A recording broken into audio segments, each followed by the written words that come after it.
কোনো রকম সংকট না থাকা সত্ত্বেও বন্যার কারণে যানবাহন চলাচল বন্ধ থাকার পাশাপাশি ত্রাণ বিতরণে বেড়েছে চালের প্রয়োজন।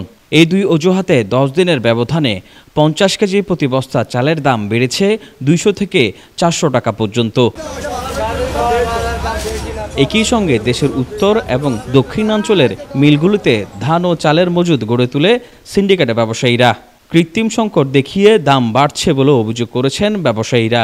মোকামরা বন্যার সুযোগ নিয়ে একটা বস্তায় 100, 200, 300 টাকা বাড়া দিচ্ছে। বিশেষ করে যেগুলা কম দামে ত্রাণার চাউল, এগুলা ত্রাণার চাউলগুলা গরিব দুঃখী মানুষের জন্য যেগুলা ছিল 2200-2300 টাকা রেট ছিল মোটা চাউল, এগুলা 200-300 টাকা বাড়াইয়েন ওরা একটা সিন্ডিকেট করে ওরা একটা ফয়দার উঠতেছে। এই পকার ভেতর 200 টাকা বেশি 50 কেজিতে, এটা বেশি পাচ্ছে আপনার মোটা চাউল, আর চিকনগুলি আপনার 150 টাকা বেশি। চাউল আসতেছে কম, বিভিন্ন জায়গায় ধানের সমস্যা হয়েছে, তো এই কারণেই বাজারটা বেশি।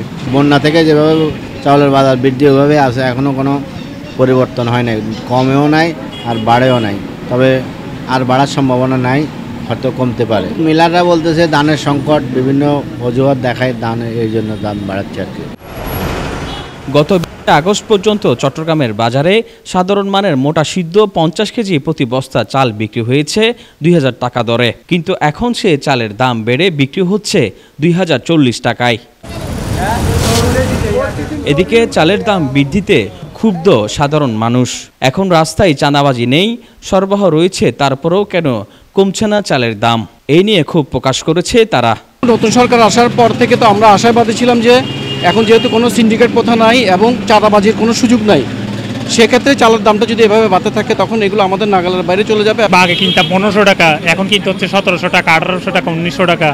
এখন যদি নতুন সরকার এসে যদি এগুলো যদি কমাই দেয় আমরা তো খুব ভালো। সাধারণ মানুষ অনেক এর মধ্যে আছে, কারণ ইনকামে আর খরচের সাথে কোনো মিল খুঁজে পায় না।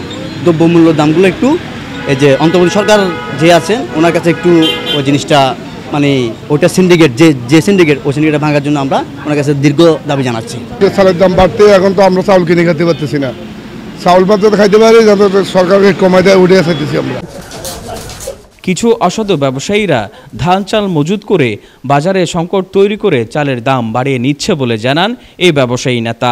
প্রচুর চাউল আমাদের দেশে এখন আছে, চাউলের ঘাটতি, কিন্তু এই সাধারণ সময়ের অপেক্ষায় আমাদের কিছু অসাধু আবার সিন্ডিকেট বা ব্যবসায়ী আছে, তারা আমাদের 2000 টাকা 400 টাকা বাড়াই দিচ্ছে, 200 টাকা বাড়াই দিচ্ছে, এবং তারা কিছু মেলালায় অজুহাত দেখাচ্ছে ধানের দাম। আসলে ধানের দাম না, আমাদের কিছু অসাধু ব্যবসায়ীর কারণে এই জিনিসটা হয়েছে।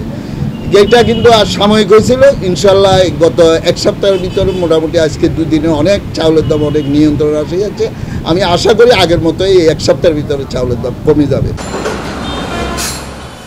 পর্যাপ্ত পরিমাণ চালের মজুদ থাকার পরও হুড়হুড় করে বাড়ছে চালের দাম। পাইকাররা বলছেন সিন্ডিকেটের কারণে চালের এই দাম বৃদ্ধি।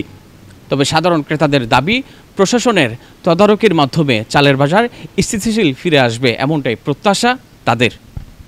চট্টগ্রাম চালের বাজার থেকে সাইফুদ্দিন রমিজ, মিডিয়া এক্সপ্রেস, চট্টগ্রাম।